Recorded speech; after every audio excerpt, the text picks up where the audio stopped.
morning everyone, this is John with Gun.Deals, and today we are going to be talking about the Gideon Storm Delta Point Pro red dot sight. But before we get into that, go ahead and like, share, and subscribe, as that is free and it does help us out quite a bit. And go ahead and comment your favorite budget optics brand in the comments down below. Full disclosure on this optic is that Gideon did send me a care package of 3 different red dots that I've been working through, not at my request, so either somebody at Gun.Deals had them send it or they just had my address on file. This being the Storm DPP, that is the Delta Point Pro footprint. Unfortunately, it doesn't fit either of my Delta Point Pro slides or plates, and the optic is not good enough to justify modifying those plates for this to fit, so I tested it on this AK instead. Getting into some basics, we have a 7075 aluminum body, which is good. That is the stronger, more durable, more expensive material for the housing. That is what I like to see. We are using a 1632 battery, a side-loading battery, so you do not need to remove the optic to change your battery. Battery life should be about 2 to 3 years, depending on your application and how much you actually use it. That is, of course, comboed with auto on, auto off. I believe after 4.5 minutes, it turns off and conserves that battery life.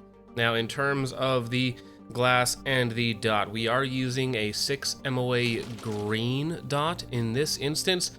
And 6 MOA is sometimes the case, sometimes it feels more like 20 MOA, depending on exactly how you're looking through it, and we will talk about it. The glass in terms of color and clarity is very good. There's very little notch filter to it whatsoever.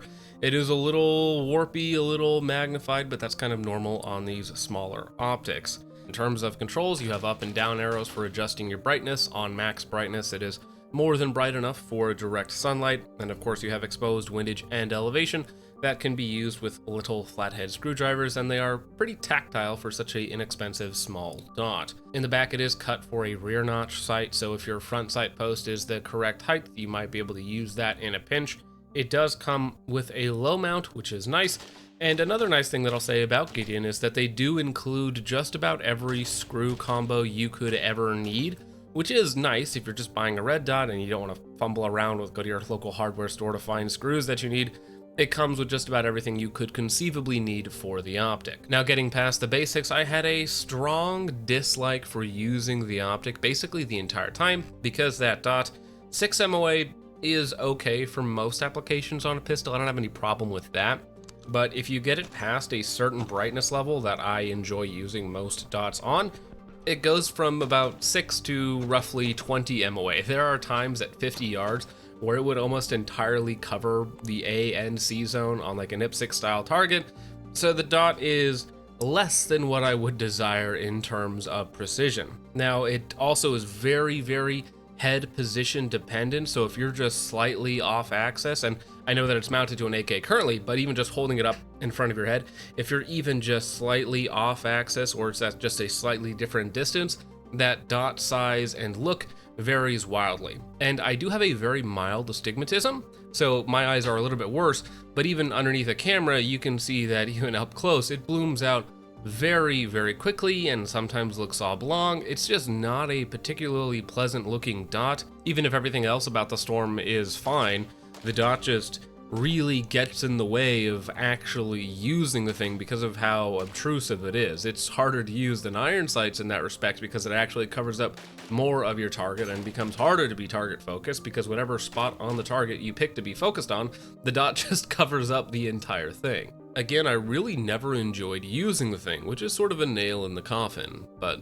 to add another nail to the proverbial coffin, the price on this is about $230 before shipping, tax, or any discounts that you may have.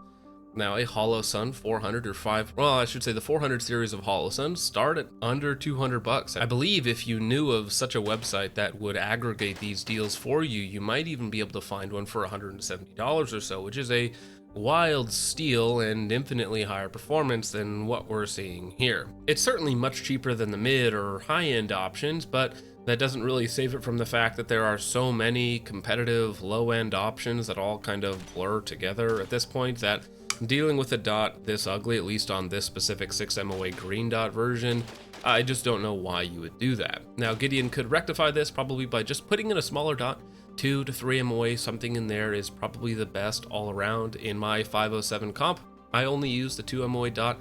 I find that is more than enough for everything that I do, including speed shooting or whatever else it might be.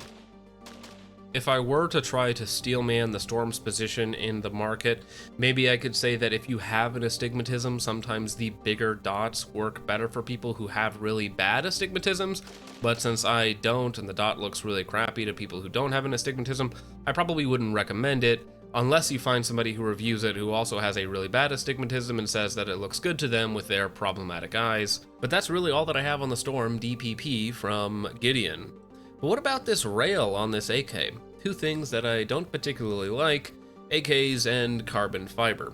However, carbon fiber on an AK maybe makes more sense than an AR-15 since AKs are a little bit heavier, so you're actually saving some real weight, and also AKs are notorious for getting very, very hot, and this carbon fiber does not transfer heat whatsoever, so it's very interesting to have a boiling gas block and trunnion where everything else in the middle, other than these little bolts that actually direct to the handguard retainer, of course, are just ice cold to the touch. Very interesting. This is by Raiders Arms. They did send this out for me to do some T&E with.